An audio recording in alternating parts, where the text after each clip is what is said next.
അക്കാദമിയുടെ ഇന്നത്തെ വീഡിയോയിലേക്ക് എല്ലാവർക്കും സ്വാഗതം. ഇന്ന് നമ്മൾ 9ാം ക്ലാസ്സിലെ ഫസ്റ്റ് ചാപ്റ്റർ ആയിട്ടുള്ള സ്ട്രക്ചർ ഓഫ് ആറ്റം, ആറ്റത്തിന്റെ ഘടന എന്ന നമ്മുടെ ഫസ്റ്റ് ചാപ്റ്ററിലെ വളരെ ഇമ്പോർട്ടന്റ് ആയിട്ടുള്ള കുറച്ച് ക്വസ്റ്റ്യൻസ് ആണ് ഡിസ്കസ് ചെയ്യാനായിട്ട് പോണത്. ഓക്കെ, ഇപ്പൊ നമ്മുടെ സിലബസിലൊക്കെ ഒരുപാട് ചേഞ്ചസ് ഒക്കെ വരുത്തിയിട്ടുണ്ട്. അപ്പൊ ഈ ചാപ്റ്ററിൽ നമ്മുടെ എക്സാമിന് ചോദിക്കുന്ന വളരെ ഇമ്പോർട്ടന്റ് ആയിട്ടുള്ള കുറച്ച് ക്വസ്റ്റ്യൻസ് നമ്മൾ ഇന്ന് ഡിസ്കസ് ചെയ്യാൻ പോവാണ്. നമുക്ക് ഒട്ടും തന്നെ സമയം കളയാണ്ട് ക്വസ്റ്റ്യനിലോട്ട് കടക്കാം. Okay, some observations related to experiments on cathode rays are given. നമ്മള് cathode ray experiment discharge tube ഉപയോഗിച്ചിട്ട് കാഥോഡ് റേ എക്സ്പെരിമെന്റ് ചെയ്തു. ആ എക്സ്പെരിമെന്റ് കുറച്ച് ഒബ്സർവേഷൻസ് നമ്മൾ കണ്ട ചില കാര്യങ്ങളാണ്, നിരീക്ഷണങ്ങളാണ് ഇവിടെ കൊടുത്തിട്ടുള്ളത്. Right the inference based on each observation. ഓരോ നിരീക്ഷണങ്ങളിൽ നിന്നും കിട്ടുന്ന നിഗമനങ്ങൾ എന്തൊക്കെയാണ്, അല്ലെങ്കിൽ എന്തൊക്കെ അനുമാനങ്ങളിലാണ് നമ്മൾ എത്തിച്ചേരുന്നത് എന്നാണ് ക്വസ്റ്റ്യൻ ചോദിച്ചേക്കണേ. ഓക്കെ, അപ്പോ നമുക്ക് ഡൗട്ട് ഉണ്ടാവും, എന്താണ് ഒരു കാഥോഡ് റേ, എന്താണ് ഡിസ്ചാർജ് ട്യൂബ് എക്സ്പെരിമെന്റ്, അല്ലെങ്കിൽ എന്താണ് കാഥോഡ് റേ എന്ന് പറയുന്നത്? ഡിസ്ചാർജ് ട്യൂബ് എന്ന് പറഞ്ഞാൽ ഇതുപോലുള്ള ഒരു ട്യൂബിനെയാണ് നമ്മൾ എന്ത് വിളിക്കുന്നത്? ഡിസ്ചാർജ് ട്യൂബ് എന്ന് വിളിക്കുന്നത്. കണ്ടാ, ഇങ്ങനെ ഒരു ഗ്ലാസ് ട്യൂബ് ആണ് ഡിസ്ചാർജ് ട്യൂബ്. ഇങ്ങനെ ഒരു ഡിസ്ചാർജ് ട്യൂബില് നമ്മള് വളരെ ലോ പ്രഷറിൽ ഗ്യാസ് ഫില്ല് ചെയ്തു. വളരെ ലോ പ്രഷറിൽ ഗ്യാസ് ഫില്ല് ചെയ്തു. എന്നിട്ട് ഒരു രണ്ട് ഇലക്ട്രോഡ്സ് എടുത്തു. ഇലക്ട്രോഡ്സ് വെച്ചാൽ എന്താ? ഇലക്ട്രിസിറ്റിനെ കടത്തിവിടാൻ ഹെൽപ്പ് ചെയ്യുന്ന ആളുകളെയാണ് നമ്മൾ എന്തെന്ന് വിളിക്കുന്നത്? ഇലക്ട്രോഡുകൾ എന്ന് വിളിക്കുന്നത്. അപ്പൊ രണ്ട് ഇലക്ട്രോഡുകൾ എടുത്തു. ഒരെണ്ണത്തിൽ നമ്മൾ ബാറ്ററിയുടെ നെഗറ്റീവ് ആയിട്ട് കണക്ട് ചെയ്തു, അതിനെ നമ്മൾ കാഥോഡ് എന്ന് വിളിക്കുകയാണ്. വേറൊരു ഇലക്ട്രോഡ് നമ്മൾ ബാറ്ററിയുടെ പോസിറ്റീവ് ആയിട്ട് കണക്ട് ചെയ്തു, അതിനെ നമ്മൾ ആനോഡ് എന്ന് വിളിച്ചു. എന്നിട്ട് ഈ ഡിസ്ചാർജ് ട്യൂബിൽ കൂടെ നമ്മൾ ഹൈ വോൾട്ടേജിലുള്ള കറണ്ട് കടത്തിവിടാണ്. ഓക്കെ, ഇതാണ് നമ്മുടെ ഡിസ്ചാർജ് ട്യൂബ് എക്സ്പെരിമെന്റ്. ഒരു ഗ്ലാസ് ട്യൂബ് എടുത്തു, വളരെ ലോ പ്രഷറിൽ ഇത് ഗ്യാസ് ഫില്ല് ചെയ്തു, രണ്ട് ഇലക്ട്രോഡുകൾ എടുത്തു, ബാറ്ററി എടുത്തു. ഒരു ഇലക്ട്രോണിനെ നമ്മൾ ബാറ്ററിയുടെ നെഗറ്റീവ് ആയിട്ട് കണക്ട് ചെയ്തു, അതിനെ നമ്മൾ കാഥോഡ് എന്ന് വിളിച്ചു. ഒരു ഇലക്ട്രോണിനെ നമ്മൾ ബാറ്ററിയുടെ പോസിറ്റീവ് ആയിട്ട് കണക്ട് ചെയ്തു, അതിനെ നമ്മൾ ആനോഡ് എന്ന് വിളിച്ചു. എന്നിട്ട് ഇതിൽ കൂടെ ഹൈ വോൾട്ടേജിലുള്ള ഇലക്ട്രിസിറ്റി നമ്മൾ കടത്തിവിടാണ്. ഇവിടെ നമ്മൾ എടുത്തിട്ടുള്ള ആനോഡിന് ഒരു പ്രത്യേകത ഉണ്ട്. അതിൽ പെർഫറേറ്റഡ് ആയിട്ടുള്ള ആനോഡ്, അതായത് ദ്വാരമുള്ള സുഷിരമുള്ള ആനോഡാണ് നമ്മൾ എടുത്തിട്ടുള്ളത്. ഈ ആനോഡിന്റെ ബാക്കില് കണ്ട, ഈ ആനോഡിന്റെ ബാക്കിലായിട്ട് നമ്മൾ സിങ്ക് സൾഫൈഡ് കൊണ്ട് ആ സ്ക്രീൻ, ഈ ബാക്കിലുള്ള നമ്മുടെ ഗ്ലാസിന്റെ പോർഷൻ സിങ്ക് സൾഫൈഡ് ഉപയോഗിച്ചിട്ട് കോട്ട് ചെയ്തിട്ടുണ്ട്. ഓക്കെ, അപ്പൊ നമ്മൾ എന്താ കണ്ടതെന്ന് വെച്ചാല് കാഥോഡിൽ നിന്ന്, അതായത് നമ്മൾ ആനോഡിലേക്ക് ലൈറ്റ് റേസ് പോകുന്നതായിട്ട് കണ്ടു. അതായത് നമ്മുടെ ആനോഡിന്റെ ബാക്കിലായിട്ട് ഒരു ഗ്രീൻ ഗ്ലോ കണ്ടു. എന്താണ് കണ്ടത്? ആനോഡിന്റെ ബാക്കിലായിട്ട് ഒരു ഗ്രീൻ കളറിലുള്ള ഗ്ലോ കണ്ടു. ഈ ഗ്രീൻ കളർ ഗ്ലോയ്ക്ക് കാരണം കാഥോഡിൽ നിന്ന് ആനോഡിലേക്ക് പോകുന്ന ലൈറ്റ് റേസ് ആണ്. ഓക്കെ, കാഥോഡിൽ നിന്ന് ആനോഡിലേക്ക് പോകുന്ന റേസ് ആണ് ഈ ഗ്രീൻ കളർ ഗ്ലോയ്ക്ക് കാരണം. അദ്ദേഹം ഈ എക്സ്പെരിമെന്റ് നടത്തിയത് ജെ തോമസൺ ആണ്. അദ്ദേഹം ഈ റേസിനെ നമ്മൾ കാഥോഡ് റേസ് എന്നാണ് വിളിച്ചത്. എന്ത് വിളിച്ചു?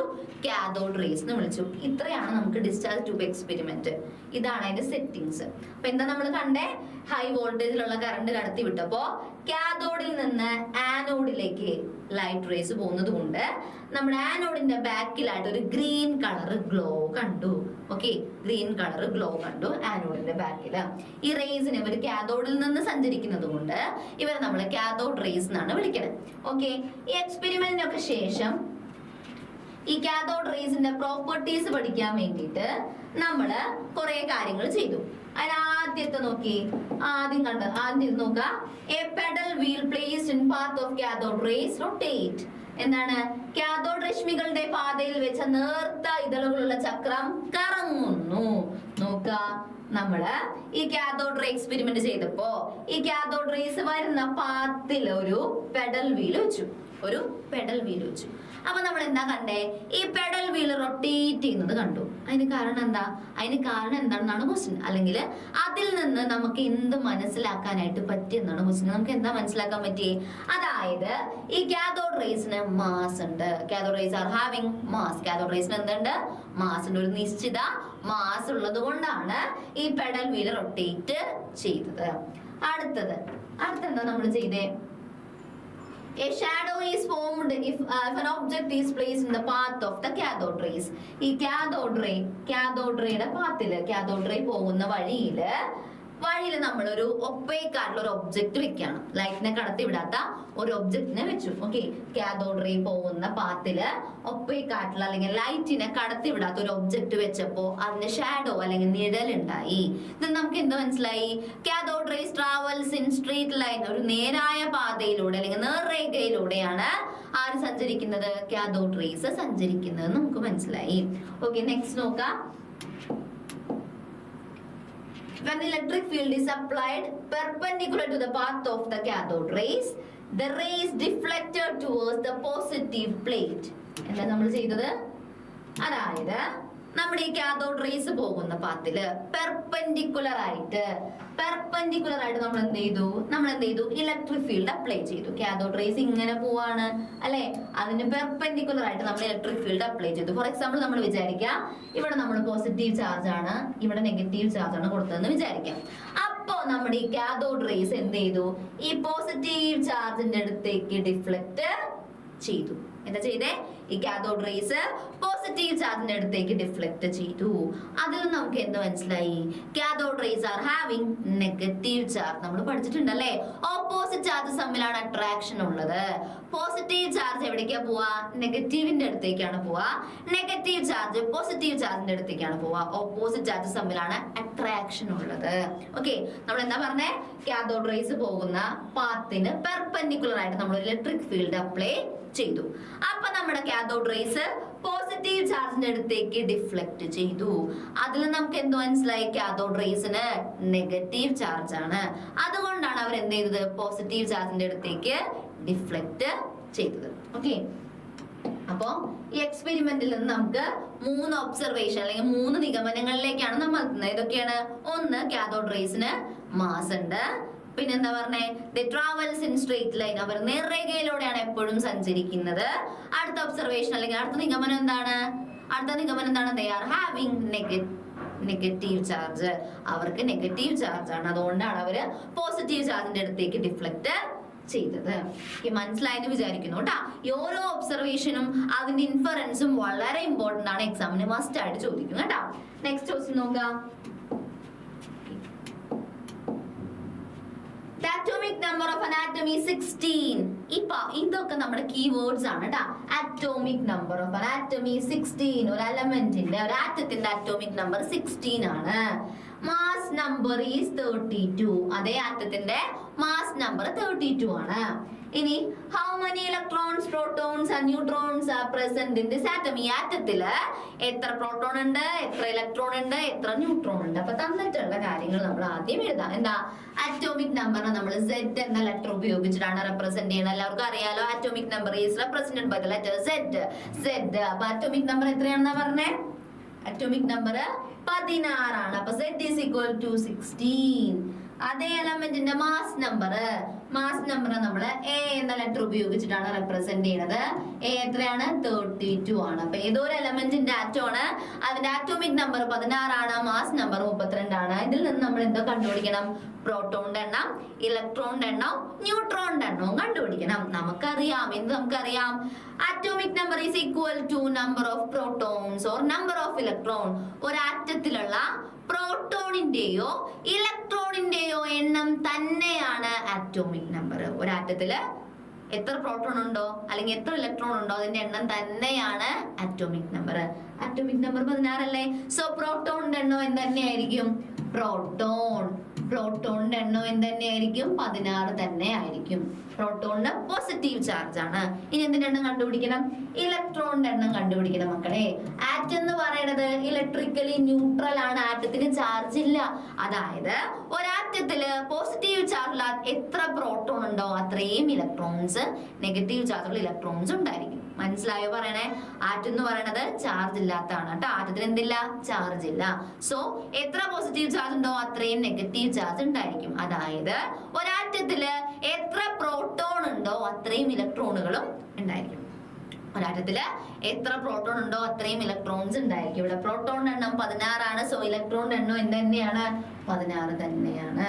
ഇനി നമുക്ക് എന്ത് കണ്ടുപിടിക്കണം? ന്യൂട്രോണിന്റെ എണ്ണം കണ്ടുപിടിക്കണം. നമുക്കറിയാം ഈ ന്യൂട്രോണും പ്രോട്ടോണും ന്യൂക്ലിയസിന്റെ ഉള്ളിലാണ് ഉള്ളത്. ഓക്കെ, ന്യൂട്രോണും പ്രോട്ടോണും ന്യൂക്ലിയസിന്റെ ഉള്ളിലാണ് ഉള്ളത്.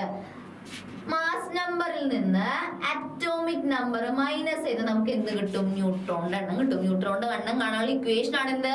Mass number minus atomic number. Mass number എത്രയാ? 32 ആണ് അല്ലെ. അറ്റോമിക് നമ്പർ എത്രയാണ്?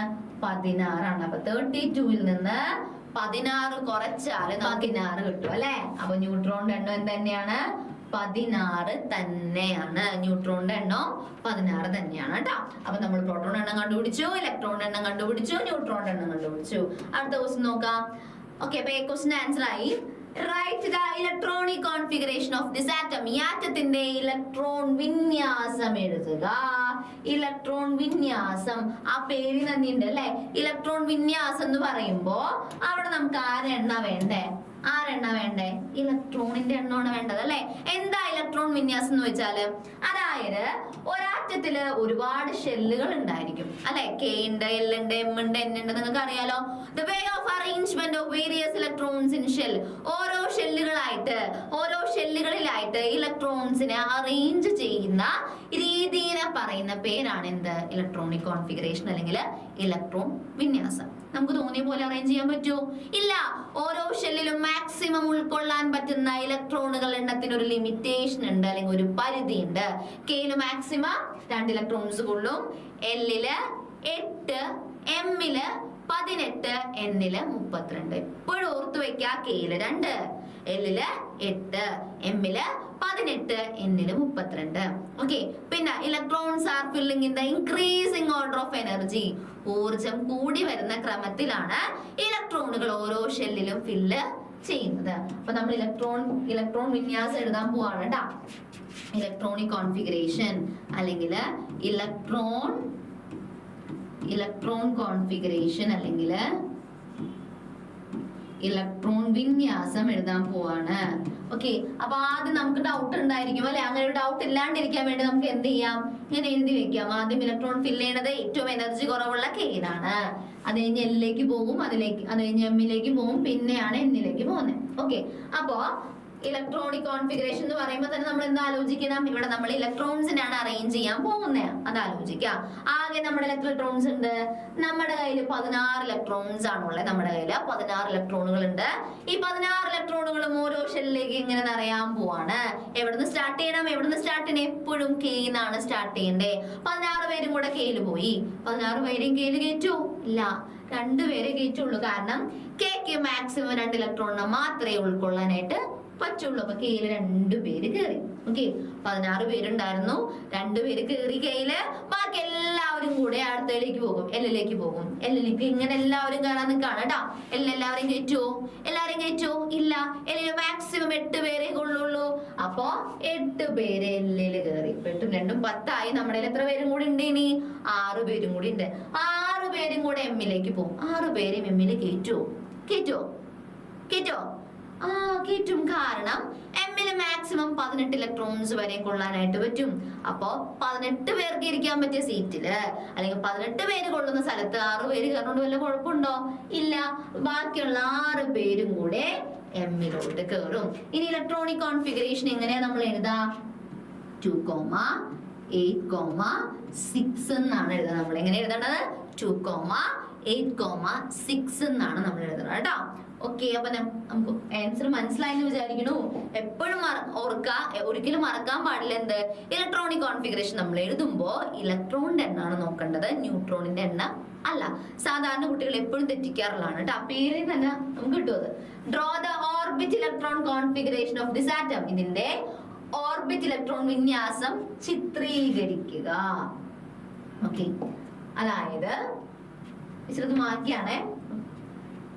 ഓർബിറ്റ് ഇലക്ട്രോൺ വിന്യാസം ചിത്രീകരിക്കുക. അതായത് ആദ്യം തന്നെ ബോർ മോഡൽ അനുസരിച്ചാണ് നമ്മൾ ഓർബിറ്റ് ഇലക്ട്രോൺ കോൺഫിഗറേഷൻ ചിത്രീകരിക്കുന്നത് കേട്ടോ. എന്തുപയോഗിച്ചിട്ടാണ്? ബോർ മോഡൽ വെച്ചിട്ടാണ്. അതനുസരിച്ച് ആറ്റത്തിന് ഒരു സെന്റർ ഉണ്ട്. ആ സെന്റർ നമുക്ക് എന്ത് വിളിക്കാം? ന്യൂക്ലിയസ് എന്ന് വിളിക്കാം. അപ്പൊ ഒരു സെന്റർ വരച്ചു. ഈ ന്യൂക്ലിയസിന്റെ ഉള്ളിലാണ് നമ്മുടെ പ്രോട്ടോണും ന്യൂട്രോണും ഉള്ളത്. നമ്മുടെ എത്ര പ്രോട്ടോൺ ഉണ്ട്? 16 പ്രോട്ടോൺ ഉണ്ട്, 16 ന്യൂട്രോൺ ഉണ്ട്. അപ്പൊ ന്യൂക്ലിയസിന്റെ ഉള്ളിലായിട്ട് നമുക്ക് എന്ത് എഴുതാം? 16p 16n എന്ന് എഴുതാം. ഓക്കെ, അപ്പൊ ന്യൂക്ലിയസിനുള്ളിൽ നമ്മൾ ആരെ വരച്ചു? പ്രോട്ടോണിനെയും ന്യൂട്രോണിനെയും വരച്ചു. 16 പിയും, സോറി മനസ്സിലാവണില്ല അല്ലെ, ക്ലിയർ ആണില്ല. ഓക്കെ, ന്യൂക്ലിയസില് 16 പി ഉണ്ട്, 16 പ്രോട്ടോൺ ഉണ്ട്, 16 ന്യൂട്രോൺ ഉണ്ട്. ഇങ്ങനെയാണ് എഴുതുന്നത് കേട്ടാ. ന്യൂട്രോണിന്റെ എണ്ണം എഴുതാ, N എന്ന് എഴുതാ, പ്രോട്ടോണിന്റെ എണ്ണം എഴുതാ, P എന്ന് എഴുതാ. ഇനി ആരാളുള്ളത്? ഇനി നമുക്ക് ഷെല്ലുകൾ ഉണ്ട്. എത്ര ഷെല്ലുണ്ട്? നമുക്ക് ഇലക്ട്രോണിക് കോൺഫിഗറേഷൻ മനസ്സിലാവില്ല. എത്ര ഷെല്ലുണ്ട്? 3 ഷെല്ലുണ്ട്. സോ നമ്മൾ 3 ഷെല്ല് വരയ്ക്കാണ്. 1 2 3 ഷെല്ലുകൾ വരച്ചു. ഇനി എന്ത് ചെയ്യാം? ഓരോ ഷെല്ലിലുള്ള ഇലക്ട്രോൺസ് വരയ്ക്കാം. ഓരോ ഷെല്ലിലുള്ള ഇലക്ട്രോൺസിനെയും നമ്മൾ ഡോട്ട് ആയിട്ടോ, കണ്ട ഇങ്ങനെ ഡോട്ട് ആയിട്ടോ അല്ലെങ്കിൽ ക്രോസ് ആയിട്ടോ റെപ്രസെന്റ് ചെയ്യണേ. ഓക്കെ, ആദ്യത്തെ ഷെല്ല് കെ ഷെല്ലിൽ എത്ര ഇലക്ട്രോൺസ് ഉണ്ടായിരുന്നു? 2 എണ്ണം. അപ്പൊ നമ്മളിവിടെ 2 ഡോട്ട് വരച്ചു. 1 2. അടുത്തത് എല്ലിൽ എത്ര ഇലക്ട്രോൺസ് ഉണ്ട്? 8 എണ്ണം. അപ്പൊ നമ്മള് 1 2 3 4 5 6 7 8. ഓക്കെ, അടുത്ത ഷെല്ലിൽ എത്ര ഇലക്ട്രോൺസ് ഉണ്ട്? 6 ഇലക്ട്രോൺസ്. അപ്പൊ ഇങ്ങനെ അടിക്കാം. 1 2 3 4 5 6. എന്നിട്ട് അടിയിൽ വേണമെങ്കിൽ നമുക്ക് എഴുതാം ഇലക്ട്രോണിക് കോൺഫിഗറേഷൻ എഴുതുന്നത് 2,8,6. ഇതാണ് നമ്മുടെ orbit electron configuration of this atom. Orbit electron configuration, അതായത് ഓരോ ഓർബിറ്റിലുമായിട്ട് ഇലക്ട്രോൺസ് ഇങ്ങനെയാണ് വിന്യസിച്ചിരിക്കുന്നത് എന്നാണ് ഇവിടെ കാണിക്കണത് കേട്ടോ. ഓക്കെ, അപ്പൊ നമ്മൾ എന്താ ചെയ്തേ? ബോർ മോഡലാണ് ഇവിടെ നമ്മൾ വരയ്ക്കണേ. നമ്മൾ ആദ്യം ന്യൂക്ലിയസ് വരച്ചു. ന്യൂക്ലിയസിനുള്ളില് എത്ര പ്രോട്ടോൺ ഉണ്ടെന്ന് എഴുതി, എത്ര ന്യൂട്രോൺ ഉണ്ടെന്ന് എഴുതി. പിന്നെ ഇലക്ട്രോണിക് കോൺഫിഗറേഷൻ നമ്മൾ ഓൾറെഡി എഴുതിയിട്ടുണ്ട്. ഇലക്ട്രോൺ കോൺഫിഗറേഷൻ നമ്മൾ എഴുതിയിട്ടുണ്ട്. അതിൽ നിന്ന് നമുക്ക് എത്ര ഷെല്ലുകൾ ഉണ്ടെന്ന് മനസ്സിലായി. 3 ഷെല്ലുകൾ വരച്ചു. ഓരോ ഷെല്ലിലുള്ള ഇലക്ട്രോൺസിനെ നമ്മൾ അടയാളപ്പെടുത്തി. ഇലക്ട്രോൺസിന് നമ്മൾ ഡോട്ട് ആയിട്ടോ ക്രോസ് ആയിട്ടോ എപ്പോഴും അടയാളപ്പെടുത്തുന്നത് കേട്ടോ. വളരെ ഇമ്പോർട്ടന്റ് ആണ് ബോർ മോഡൽ വരയ്ക്കാനായിട്ട് എപ്പോഴും, അല്ലെങ്കിൽ ഓർബിറ്റ് ഇലക്ട്രോൺ കോൺഫിഗറേഷൻ വരയ്ക്കാൻ പറഞ്ഞിട്ട് എപ്പോഴും എക്സാമിന് ചോദിക്കാറുണ്ട് കേട്ടോ. ഓക്കെ, അടുത്ത ക്വസ്റ്റിലോട്ട് പോകാം. നോക്കാം എന്താ പറയണേ. The electrons are present in K, L and M shells of an atom. ഒരു ആറ്റത്തിന്റെ K ഷെല്ലിലും L ഷെല്ലിലും M ഷെല്ലിലും ഇലക്ട്രോണുകൾ ഉണ്ട്. Which of the shell has highest energy? ഇതിൽ ഏറ്റവും എനർജി ഉള്ള ഷെൽ ഏതാണ്? നമുക്കറിയാം. As the distance from the nucleus increases, energy also increases. അതെ, നമ്മൾ കണ്ണന്തേവന്റെ പരസ്യം കണ്ടിട്ടില്ലേ? എന്താ, ഉയരം കൂടുന്തോറും ചായയുടെ ടേസ്റ്റ് കൂടുന്നു എന്നൊക്കെ പറയണ പോലെ ന്യൂക്ലിയസിൽ നിന്നുള്ള അകലം കൂടുന്തോറും ഊർജം കൂടി കൂടി വരും. ഓക്കെ, ഇപ്പൊ ന്യൂക്ലിയസിന് തൊട്ടടുത്ത് കിടക്കുന്ന ഷെല്ലാണ് കെ ഷെല്ല്, പിന്നെ വരുന്നതാണ് L, പിന്നെ വരുന്നതാണ് M, പിന്നെ വരുന്നതാണ് N അല്ലെ. അപ്പൊ M വരെ ഉള്ളു അല്ലെ. സോ ഇതിൽ ഏറ്റവും എനർജി ഉള്ളത് തന്നിട്ടുള്ളതില് ഏറ്റവും എനർജി ഉള്ള ഷെല്ല് ഏതാണ്? നമ്മുടെ M ഷെല്ലാണ് കേട്ടോ. ഏറ്റവും എനർജി ഉള്ള ഷെല്ല് നമ്മുടെ ഷെല്ലാണ്, M ഷെല്ലാണ്. ഓർത്ത് വെക്ക, ന്യൂക്ലിയസിൽ നിന്നുള്ള അകലം കൂടും തോറും എനർജി കൂടി കൂടി വരുവാണ്. അടുത്ത് നോക്കാം. If M shell contain only 3 electrons, ഏതൊരു എലമെന്റിന്റെ M ഷെല്ലില് എത്ര ഇലക്ട്രോൺസ് ഉണ്ട്? 3 ഇലക്ട്രോൺസ് ആണ് ഉള്ളത്. Write the atomic number of this atom. ഈ ആറ്റത്തിന്റെ ആറ്റോമിക് നമ്പർ എഴുതാം. എന്താ പറഞ്ഞേ? ഏതൊരു ആറ്റം ഉണ്ട്, ആറ്റത്തിലെ M ഷെല്ലില് 3 ഇലക്ട്രോൺസ് ആണുള്ളേ. ലാസ്റ്റ് കിടക്കുന്ന ഷെല്ലാണ് M ഷെല്ല് കേട്ടോ. അതില് 3 ഇലക്ട്രോൺസ് ഉണ്ട്. അങ്ങനെയാണെങ്കിൽ ഈ ആറ്റത്തിന്റെ അറ്റോമിക് നമ്പർ കണ്ടുപിടിക്കാനാണ് ചോദ്യം. അപ്പൊ തന്നെ നിങ്ങൾ ആലോചിക്കുക, atomic number equal to number of electron or number of proton. ഒരു ആറ്റത്തിലുള്ള ഇലക്ട്രോണിന്റെയോ പ്രോട്ടോണിന്റെയോ ആകെ എണ്ണമാണ് ആറ്റോമിക് നമ്പർ. ഇവിടെ ആറ്റോമിക് നമ്പർ നമുക്ക് തന്നിട്ടുണ്ടോ? പ്രോട്ടോൺ എണ്ണം തന്നിട്ടുണ്ടോ? ഇലക്ട്രോൺ എണ്ണം തന്നിട്ടുണ്ടോ? ഇല്ല. ആകെ ഒരു ഹിന്റ് മാത്രം നമുക്കറിയാം. മൂന്നാമത്തെ ഷെല്ലില് 3 ഇലക്ട്രോൺസ് ഉണ്ട്, അല്ലെങ്കിൽ M ഷെല്ലില് 3 ഇലക്ട്രോൺ ഉണ്ട്.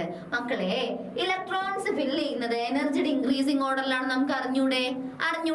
അതായത് കെയിലോ എല്ലിലോ ഫില്ല് ചെയ്യാണ്ട് എമ്മിലോട്ട് ഇലക്ട്രോൺസ് കടക്കൂല. കെയിൽ മാക്സിമം അപ്പൊ എത്ര എണ്ണം കൊള്ളും? 2 എണ്ണം.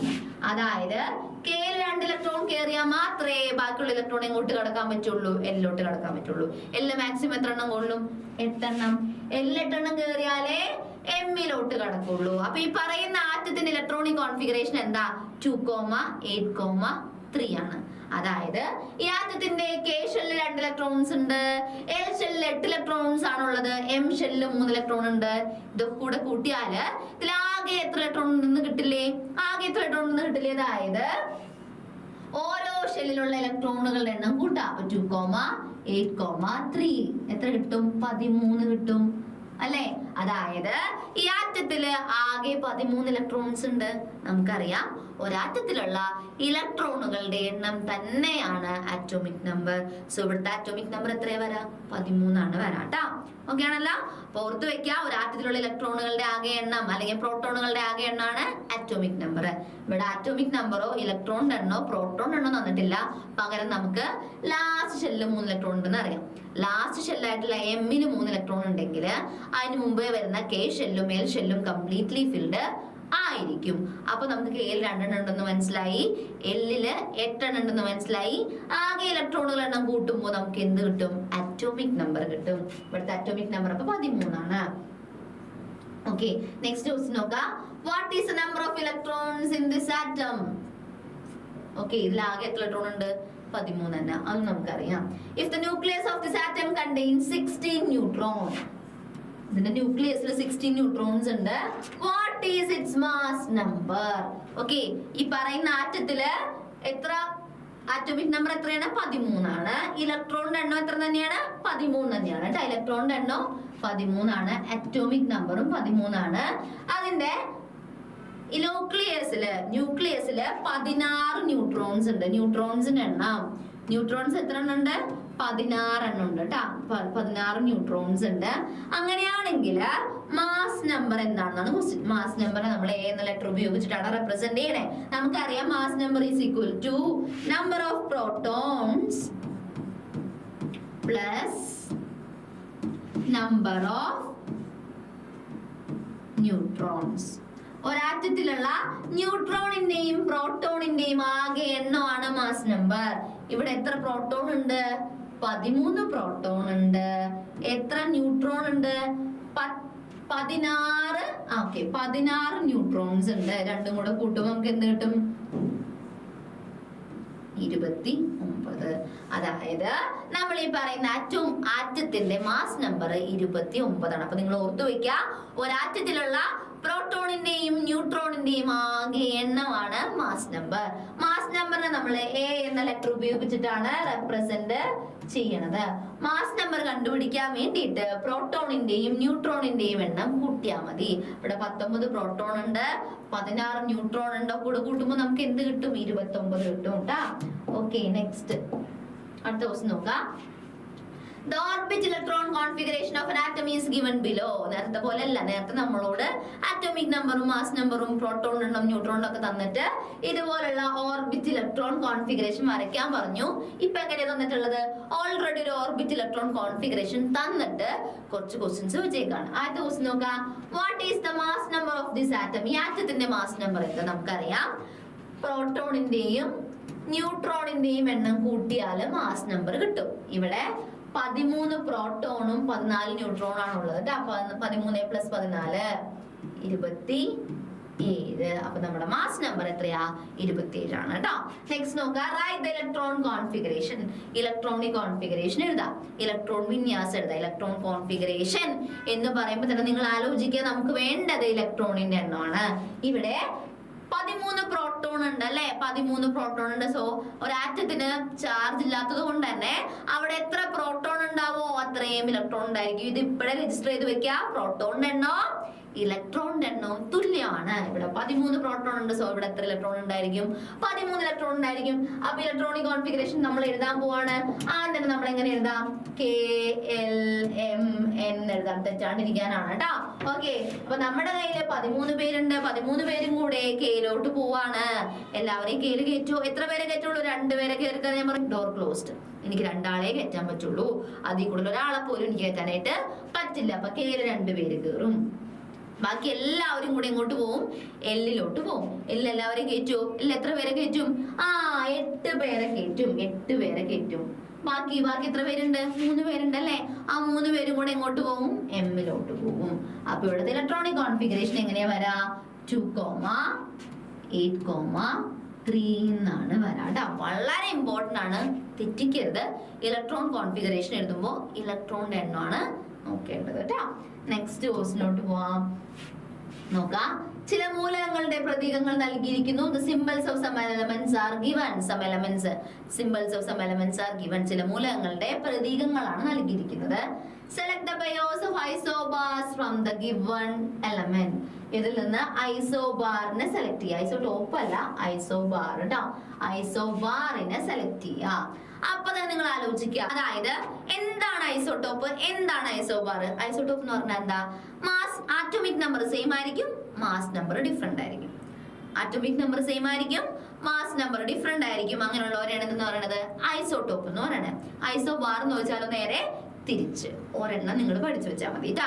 ഐസോടോപ്പ് എന്ന് പറഞ്ഞാല് same atomic number, different mass number. നോക്കുക, നമുക്കറിയാം ഒരു എലമെന്റ് നമ്മൾ റെപ്രസെന്റ് ചെയ്യുമ്പോൾ താഴെയുള്ള നമ്പർ, ലെഫ്റ്റ് സൈഡിൽ താഴെയുള്ള നമ്പർ ആണ് അറ്റോമിക് നമ്പർ, മുകളിലുള്ള നമ്പർ ആണ് മാസ് നമ്പർ. ഓക്കെ, ഇതിൽ ആരുടെയൊക്കെയാണ് അറ്റോമിക് നമ്പർ സെയിം എന്ന് നോക്കിയേ. അപ്പൊ ഇതിൽ ഐസോടോപ്പുകൾ ഇല്ല അല്ലെ. ഇനി ആരൊക്കെയാണ് മാസ് നമ്പർ സെയിം എന്ന് നോക്കിയേ. മാസ് നമ്പർ സെയിം ആയ ആൾക്കാരാണ് നമ്മൾ ഐസോബാർ എന്ന് വിളിക്കുന്നത്. ഇവിടെ നോക്കുക, കണ്ടോ? മെഗ്നീഷ്യം നോക്കിയേ, Mg1224, Na1124. കണ്ടോ? ഇവരെ രണ്ടു പേരുടെയും മാസ് നമ്പർ 24 ആണ്. ഐസോബാർ എന്ന് വെച്ചാൽ എന്താണ്? Different എലമെന്റ്സിന്റെ ആറ്റങ്ങളായിരിക്കും. These are the atoms of different elements which are having same mass number but different atomic number. ഓർത്ത് വെക്കുക, ഐസോടോപ്പ് എന്ന് പറഞ്ഞാല് അറ്റോമിക് നമ്പർ സെയിം ആയിരിക്കും, മാസ് നമ്പർ ഡിഫറെന്റ് ആയിരിക്കും. ഐസോബാർ എന്ന് വെച്ചാൽ നേരെ തിരിച്ച്, മാസ് നമ്പർ സെയിം ആയിരിക്കും, അറ്റോമിക് നമ്പർ ഡിഫറെന്റ് ആയിരിക്കും ട്ടോ. നമ്മളോട് ചോദിച്ചേക്കണത് തന്നിട്ടുള്ളതില് ഐസോബാറിനെ കണ്ടുപിടിക്കാനാണ്. നമ്മൾ കണ്ടുപിടിച്ചു. അവരുണ്ടോ? മെഗ്നീഷ്യം, സോഡിയം, ഇവർ രണ്ടുപേരുടെ മാസ് നമ്പർ സെയിം ആണ്. ഓക്കെ, അടുത്ത ക്വസ്റ്റ്യൻ നോക്കാം. Match the items in column A and column B suitably. Column A യിലും column B യും നമ്മൾ എന്ത് ചെയ്യാം? മാച്ച് ചെയ്യാം, ചേരുംപടി ചേർക്കാം. Plum pudding model. എയില് കുറച്ച് മോഡലുകളുടെ പേര് തന്നിട്ടുണ്ട്, ബിയില് കുറച്ച് സയന്റിസ്റ്റുകളുടെ പേര് തന്നിട്ടുണ്ട്. നോക്കാം, plum pudding model. Plum pudding model ഉള്ളത് ആരാണ്? JJ തോംസൺ ആണ് കേട്ടോ. ഓർത്ത് വെക്കുക, പ്ലം പുഡിംഗ് മോഡൽ അല്ലെങ്കിൽ വാട്ടർമെലൺ മോഡൽ എന്നൊക്കെ നമ്മൾ ഇതിനെ പറയും. അടുത്തത് planetary model of atom, Rutherford ആണ് ഉള്ളത് കേട്ടോ. പ്ലാനറ്ററി മോഡല്, സൗരയൂഥ മാതൃക ഉണ്ടെന്നത് റൂദർഫോർഡ് ആണ്. കനാൽ റേസ്, കനാൽ റേസിനെ കണ്ടുപിടിച്ചത് ആരാണ്? നമ്മുടെ ഗോൾഡ്സ്റ്റീൻ ആണ് കേട്ടോ. കനാൽ റേസിനെ കണ്ടുപിടിച്ചത് ഗോൾഡ്സ്റ്റീൻ എന്ന് പറഞ്ഞ സയന്റിസ്റ്റ് ആണ്. ന്യൂട്രോണിനെ കണ്ടുപിടിച്ചത് ജെയിംസ് ചാഡ്വിക് ആണ്. ന്യൂട്രോണിനെ കണ്ടുപിടിച്ചത് ജെയിംസ് ചാഡ്വിക് ആണ്. അപ്പൊ ഈ ചാപ്റ്ററിന് ചോദിക്കുന്ന വളരെ ഇമ്പോർട്ടന്റ് ആയിട്ടുള്ള ഒരു ഏരിയ ആണ് എന്ത്? സയന്റിസ്റ്റും അവരുടെ കോൺട്രിബ്യൂഷനും. ഓരോ സയന്റിസ്റ്റുകൾ എന്തൊക്കെയാണ് ചെയ്തത്, എന്തൊക്കെയാണ് കണ്ടുപിടിച്ചത് എന്നൊക്കെ നമ്മളോട് ചോദിക്കാറുണ്ട്. അപ്പൊ ഇമ്പോർട്ടന്റ് ആണ്, സ്കിപ്പ് ചെയ്യാനായിട്ട് പാടില്ല കേട്ടോ. Okay, next question നോക്കാം. Which shell among the following has the highest energy? K, L, M, N. ഇതിൽ ഏറ്റവും എനർജി ഇതിനാണ്. നമ്മൾ പറഞ്ഞു ഇലക്ട്രോൺസ് ഫില്ല് ചെയ്യുന്ന എനർജിയുടെ ഇൻക്രീസിംഗ് ഓർഡറിലാണ്, അല്ലെങ്കിൽ ന്യൂക്ലിയസിൽ നിന്നുള്ള അകലം കൂടുന്തോറും ഊർജ്ജം കൂടി വരും. ഓക്കെ, ഏറ്റവും ലാസ്റ്റ് കിടക്കുന്ന ആൾക്കാർക്ക് അപ്പൊ ഏറ്റവും എനർജി. ഇവിടെ ഏറ്റവും ലാസ്റ്റ് കിടക്കുന്നത് N അല്ലേ. അപ്പൊ ഏറ്റവും എനർജി ഉള്ളത് ആർക്ക് തന്നെയായിരിക്കും? N-നായിരിക്കും കേട്ടോ. ഏറ്റവും എനർജി ഉള്ളത് N-നാണ്. നെക്സ്റ്റ് ക്വസ്റ്റ്യൻ നോക്കേ. Name of the scientist who suggested the planetary model of atom. ആറ്റത്തിന്റെ പ്ലാനറ്ററി മോഡൽ അല്ലെങ്കിൽ സൗരയൂഥ മാതൃക നിർദ്ദേശിച്ച ശാസ്ത്രജ്ഞന്റെ പേരെന്ത്? ശാസ്ത്രജ്ഞന്റെ പേരെന്ത്? എന്താണ് പേര്? റൂദർഫോർഡ് എന്നാണ് കേട്ടോ. റൂദർഫോർഡ്, എർണസ്റ്റ് റൂദർഫോർഡ് എന്നാണ് അദ്ദേഹത്തിന്റെ പേര്. പ്ലാനറ്ററി മോഡൽ കൊണ്ടുവന്ന ആളുടെ പേര് കേട്ടോ. നോക്ക്, isotopes of hydrogen is used in nuclear reactor is. അപ്പൊ ഹൈഡ്രജന് 3 ഐസോടോപ്പുകളാണ് ഉള്ളത്: പ്രോട്ടിയം, ഡ്യൂട്ടീരിയം, ട്രിഷ്യം. ഇതില് നമ്മുടെ ന്യൂക്ലിയർ റിയാക്ടേഴ്സിൽ യൂസ് ചെയ്യുന്ന ഹൈഡ്രജന്റെ ഐസോടോപ്പ് ആണ് എന്ത്? ഡ്യൂട്ടീരിയം. വളരെ ഇമ്പോർട്ടന്റ് ആണ്. ഹൈഡ്രജന്റെ മാത്രമല്ല, ഈ നമ്മുടെ ടെസ്റ്റിന്റെ ലാസ്റ്റ് പോർഷൻ ആയിട്ട് കൊടുക്കുന്ന കുറെ ഐസോടോപ്പുകളുടെ പേര് പറയുന്നുണ്ട്. ആ പേരുകള്, അവരുടെ യൂസസ് നമ്മൾ പഠിച്ചു വെക്കണം. ഇമ്പോർട്ടന്റ് ആണ്. എക്സാമിന് 1 മാർക്കിന്റെ ക്വസ്റ്റൻ ഒക്കെ ആയിട്ട് എപ്പോഴും ചോദിക്കാറുണ്ട് കേട്ടോ. നെക്സ്റ്റ്, അപ്പൊ ന്യൂക്ലിയർ റിയാക്ടേഴ്സിൽ യൂസ് ചെയ്യുന്ന ഹൈഡ്രജന്റെ ഐസോടോപ്പ് ആണ് എന്ത്? ഡ്യൂട്ടീരിയം. നെക്സ്റ്റ് ക്വസ്റ്റ്യൻ നോക്കാം. അപ്പൊ എന്താ പറഞ്ഞേക്കണേ? Choose the correct answer for the following questions from the options given in the box. അതായത് ചില ക്വസ്റ്റ്യൻസ് തന്നിട്ടുണ്ട്, ആ ക്വസ്റ്റ്യൻസിന്റെ ആൻസർ നമ്മൾ ഈ ബോക്സിൽ നിന്ന് എടുത്ത് എഴുതാണ് വേണ്ടേ. നോക്കാം, Name the scientist who discovered neutron. Neutron കണ്ടുപിടിച്ച സയന്റിസ്റ്റിന്റെ പേര് എന്താണ് ആളുടെ പേര്? ജെയിംസ് ചാഡ്വിക് എന്നാണ് പേര് കേട്ടാ. ചാഡ്വിക് എന്നാണ് പേര് കേട്ടാ. ചാഡ്വിക് എന്നാണ് പേര്. എന്ത് കണ്ടുപിടിച്ച ആള്? ന്യൂട്രോൺ കണ്ടുപിടിച്ച ആള്. അപ്പൊ എന്റെ മക്കള് ന്യൂട്രോൺ കണ്ടുപിടിച്ച ആളെ മാത്രം പഠിച്ചാൽ മതിയോ? പോരാ. പ്രോട്ടോൺ കണ്ടുപിടിച്ച ആളെയും ഇലക്ട്രോൺ കണ്ടുപിടിച്ച ആളെയും പഠിച്ചോളണം കേട്ടാ. ഇത് വേണമെങ്കിലും ചോദിക്കാം. അപ്പൊ നോക്കാം. What is the charge of an electron? ഇലക്ട്രോണിന്റെ ചാർജ് എന്ത്? Electrons are negatively charged particle. ഇലക്ട്രോണിന് നെഗറ്റീവ് ചാർജ് ആണ്. അപ്പൊ ഓർത്ത് വെക്ക, ഇലക്ട്രോണ് നെഗറ്റീവ് ആണ്, പ്രോട്ടോണിന് എന്താ ചാർജ്? പോസിറ്റീവ് ആണ്, ന്യൂട്രോണിന് ചാർജ് ഇല്ല. അതൊന്നും നിങ്ങൾ പഠിച്ചു വെച്ചോളൂ കേട്ടാ. Okay, next question. ഒരു എലമെന്റ് സിമ്പിൾ തന്നിട്ടുണ്ട്. എന്താ? Na1123 എന്നാണ് സിമ്പിൾ. ഓക്കെ, ഇനി find the number of protons and neutrons in this atom. ഈ ആറ്റത്തില് എത്ര പ്രോട്ടോൺ ഉണ്ട്, എത്ര ഇലക്ട്രോൺ ഉണ്ട്, എത്ര ന്യൂട്രോൺ ഉണ്ട് എന്ന് കണ്ടുപിടിക്കണം. ഇലക്ട്രോണിന്റെ കാര്യം ചോദിച്ചിട്ടില്ല, പക്ഷെ നമ്മൾ കണ്ടുപിടിക്കാം കേട്ടോ. How many shells are occupied by electron in this atom? ഈ ആറ്റത്തിന്റെ എത്ര ഷെല്ലുകളിലാണ് ഇലക്ട്രോൺസ് ഉള്ളത്? നോക്കാം. എപ്പോഴും നമ്മൾ പഠിച്ചിട്ടുണ്ട്, ഇപ്പൊ എക്സ് എന്ന് പറയുന്ന ഒരു എലമെന്റിന്റെ സിമ്പൽ ആണെങ്കിൽ അതിന്റെ ലെഫ്റ്റ് സൈഡിൽ താഴെയായിട്ട് നമ്മൾ അറ്റോമിക് നമ്പർ എഴുതും, മുകളിലായിട്ട് നമ്മൾ മാസ് നമ്പർ എഴുതും. ഇവിടെ നോക്കിയേ, Na ആണ് നമ്മുടെ എലമെന്റിന്റെ സിമ്പൽ. താഴെ 11 ഉണ്ട്, മുകളിൽ 23 ഉണ്ട് കേട്ടോ. അപ്പൊ ഇത് നമുക്ക് എന്ത് മനസ്സിലായി? ഇത് രണ്ടും കമ്പയർ ചെയ്യുമ്പോൾ നമുക്ക് എന്ത് മനസ്സിലായി? അതായത് സോഡിയം എന്ന് പറയുന്നത്, Na എന്ന് പറയുന്നത് ആരാണ്? സോഡിയം ആണ്. അതിന്റെ അറ്റോമിക് നമ്പർ എത്രയാ? 11 ആണ്. അറ്റോമിക് നമ്പർ 11 ആണ്. മാസ് നമ്പർ 23 ആണ് കേട്ടോ. അറ്റോമിക് നമ്പർ നമ്മൾ സെറ്റ് എന്ന് എഴുതും, മാസ് നമ്പർ നമ്മൾ എഴുതും. നമുക്ക് ആരെ കണ്ടുപിടിക്കണം?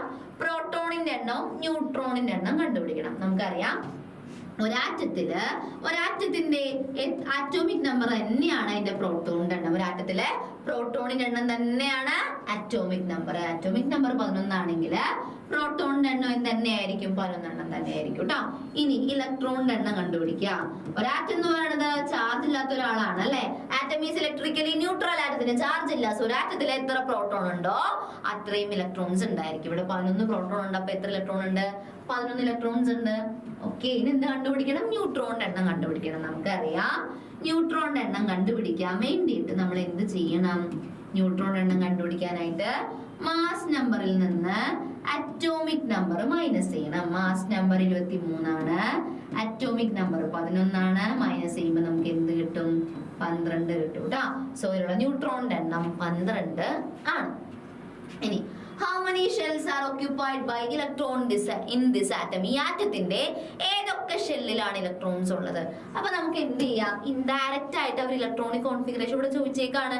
ഇലക്ട്രോണിക് കോൺഫിഗറേഷൻ എഴുതിയാലേ ഏതൊക്കെ ഷെല്ലിലാണ് ഇലക്ട്രോൺസ് ഉള്ളത്, അല്ലെങ്കിൽ എത്ര ഷെല്ലില് ഇലക്ട്രോൺസ് ഉണ്ടെന്ന് നമുക്ക് കണ്ടുപിടിക്കാനായിട്ട് പറ്റുള്ളൂ. ഇലക്ട്രോണിക് കോൺഫിഗറേഷൻ നമുക്ക് എഴുതി നോക്കാം. KLM എന്നിടാണ് കേട്ടോ.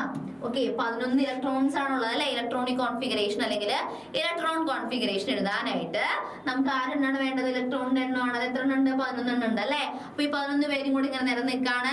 ആദ്യത്തെ ഷെല്ലിലേക്ക് വരും. എത്ര പേര് കയറും? 2 പേര് കയറും. ഓക്കെ, കളർ മാറ്റട്ടെ കേട്ടോ. 2 പേര് കയറും.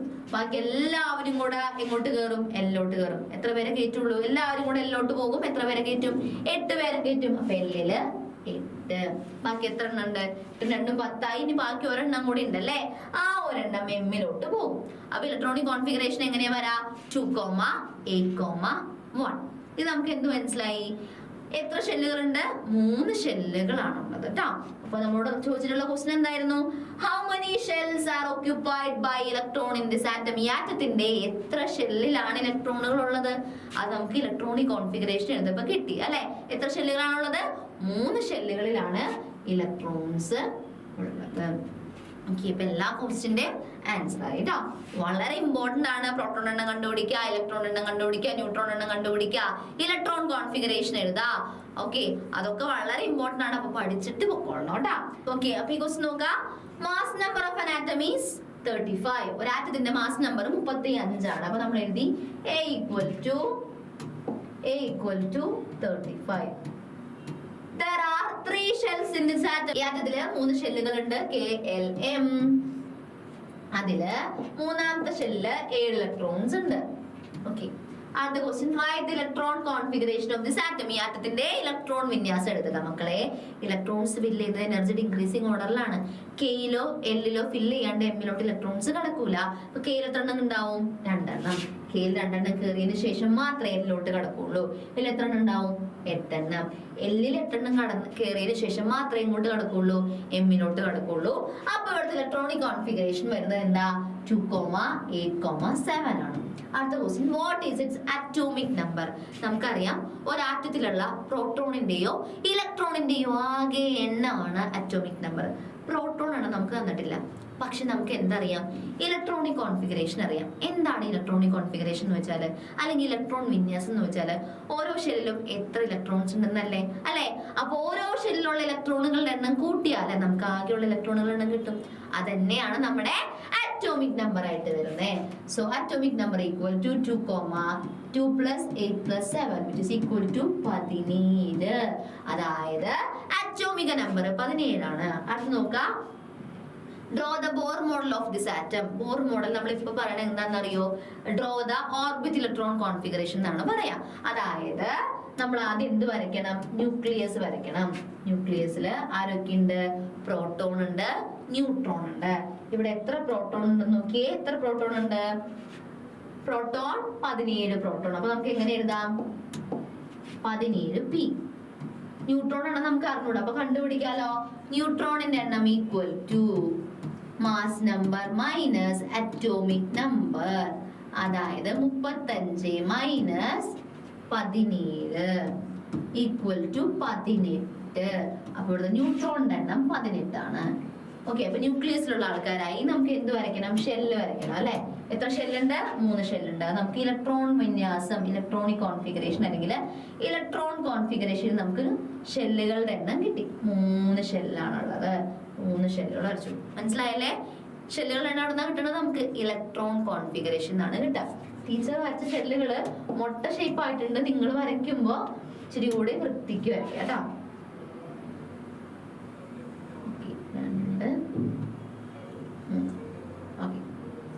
ഇനി നമുക്ക് എന്ത് വരയ്ക്കണം? ഇവിടെയുള്ള ഇലക്ട്രോണിനെ വരയ്ക്കണം. ആദ്യത്തെ ഷെല്ലിൽ എത്ര ഇലക്ട്രോൺസ് ഉണ്ട്? 2 എണ്ണം. 2 എണ്ണം വരച്ചു. അടുത്തതിൽ 8 എണ്ണം. 2, 4, 6, 8. അടുത്തതിൽ 7 എണ്ണം. 2, 3, 4, 5, 6, 7. അടിയിൽ വരയ്ക്കാം 2,8,7. ഓക്കെ, ഇതാണ് നമ്മുടെ ഓർബിറ്റ് ഇലക്ട്രോൺ ഡയഗ്രാം അല്ലെങ്കിൽ ബോർ മോഡൽ എന്നാണ് പണ്ടത്തെ സിലബസിൽ പറയുന്നത് കേട്ടോ. ഓക്കെ, അപ്പൊ നമ്മുടെ ഫസ്റ്റ് ചാപ്റ്ററിലെ വളരെ ഇമ്പോർട്ടന്റ് ആയിട്ടുള്ള കുറെ ക്വസ്റ്റ്യൻസ് നമ്മൾ അറ്റൻഡ് ചെയ്തിട്ടുണ്ട്. ഈ ക്വസ്റ്റ്യൻസ് നല്ലോണം ചെയ്ത് പഠിക്കുക. നോട്ട്ബുക്ക് ഇത് വെറുതെ കണ്ടുകൊണ്ടായില്ല കേട്ടോ. നമ്മൾ ചെയ്ത് നോക്കിയാൽ നമുക്ക് കെമിസ്ട്രി പഠിക്കാനായിട്ട് പറ്റുള്ളൂ കേട്ടോ. അപ്പൊ നിങ്ങൾ നല്ലോണം ചെയ്ത് നോക്കുക. എന്തെങ്കിലും ഡൗട്ട് ഉണ്ടെങ്കിൽ കമന്റ് ചെയ്യുക. അപ്പൊ ഇതേപോലുള്ള വീഡിയോസ് ആയിട്ട് നമുക്ക് പിന്നെയും കാണാം. ബൈ.